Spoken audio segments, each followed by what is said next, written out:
Hola, soy Idoia Liceaga y me dedico al arte floral y al diseño de joyas de autor y bueno, me dedico también a la formación en ambas facetas.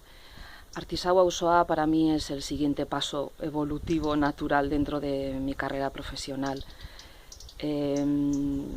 Hasta ahora he participado en otras iniciativas artísticas, culturales, en las que digamos he trabajado un poco más en la retaguardia.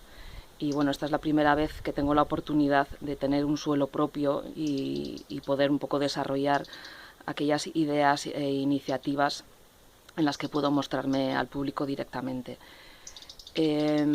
Muchas veces en el terreno artístico y cultural hemos visto cómo se ha desvirtuado un poco nuestra función más hacia el capricho expresivo personal, ¿no? Y hemos ido perdiendo un poco las facetas de educación en valores y un poco también de preservación de la cultura, que para mí está implícito en el quehacer artístico, ¿no?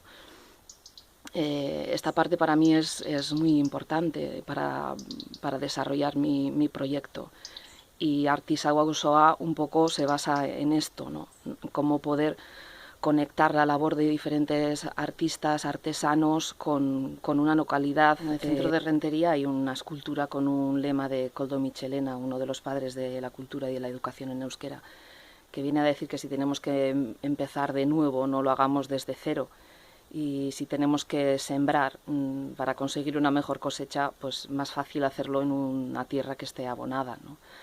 Cultura viene de cultivar. Sin tierra nuestro proyecto es inviable. Y Artisau Auzoa creo que es esto, ¿no? Para mí, una tierra abonada en la que comprenden o quieren, compartimos los mismos objetivos.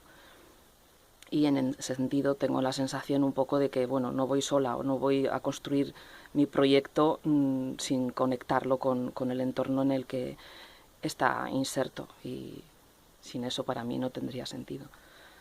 Es un reto y una gran ilusión y, bueno, un proyecto colectivo en el que mi parte personal puede integrarse y puede aportar.